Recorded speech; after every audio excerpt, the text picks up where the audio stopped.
সন্তান হওয়ার জন্য ৬টি ধাপ। যেসব ক্ষেত্রে পুরুষের রিপোর্ট নরমাল কিন্তু নারীর সমস্যা আছে, যেমন tube block, PCOD, PCOS, hormone imbalance. যেসব মহিলা বিয়ের পরে কনসিভ করতে পারছেন না, তারা এই ৬টি ধাপ ঠিকভাবে ফলো করলে ইনশাআল্লাহ ১-২ মাসের মধ্যেই রেজাল্ট দেখতে পাবেন। স্টেপ 1, দোয়া ও প্রার্থনা। সবার আগে আল্লাহর কাছে দোয়া করতে হবে। ওষুধ বা উপায় যাই হোক, দাতা একমাত্র আল্লাহ। মন থেকে দোয়া, ইস্তেগফার ও প্রার্থনা করবেন। স্টেপ 2, ৩ দিনের অ্যালোভেরা প্লাস কলা কোর্স। মাসিক শেষ হওয়ার পর ৩ দিন এই কোর্স করতে হবে।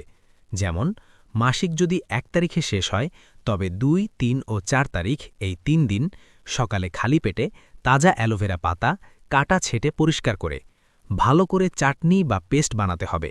এর সাথে একটি বড় কলা মিশিয়ে খেতে হবে। অ্যালোভেরা যাকে অনেকে বলে ঘৃতকুমারী, কুমারপাট্টা।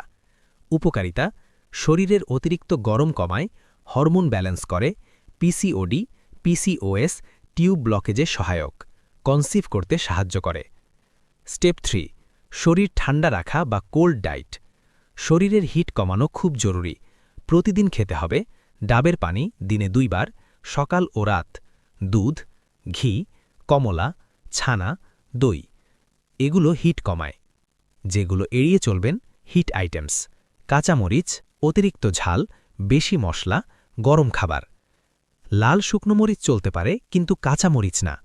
স্টেপ 4, খাবারের নিয়ম। ভাত, দুধ, ছানা, ঠান্ডা খাবার খেতে পারবেন। যতটা সম্ভব কোল্ড ফুড নিন। হিট ফুড এড়িয়ে চলুন। স্টেপ 5, ভ্রমণ ও ভারী কাজ বন্ধ। বেশি ট্রাভেল করবেন না, ভারী জিনিস তুলবেন না, অতিরিক্ত কাজ করবেন না। ঠিক যেমন সিজারিয়ান অপারেশনের পর মহিলারা হালকা কাজ করেন, সেভাবেই চলবেন। স্টেপ 6, বিশেষ ফর্মুলা, পিএমএম ফর্মুলা। এই ফর্মুলা পিরিয়ড আসার ৮-১০ দিন আগে শুরু করতে হবে। উপকরণ: ভাজা ছোলা, চানা ১০০ গ্রাম, লাল মিশ্রি, কালশাকার অল্প, মেথিদানা অল্প, মুলতানি মাটি বা লাল মাটি ১ চিমটি। তৈরি করার নিয়ম: সব উপকরণ হালকা ভেজে ভালো করে গুঁড়ো বা পাউডার বানান। খাবার নিয়ম: সকালে ১ চামচ, রাতে ১ চামচ গরম দুধের সাথে। উপকারিতা: রক্ত পরিষ্কার করে, পিরিয়ড ঠিক রাখে, কনসিভ করতে সাহায্য করে। স্বামী স্ত্রীর জন্য নির্দেশনা: একসাথে থাকায় কোনো বাধা নেই।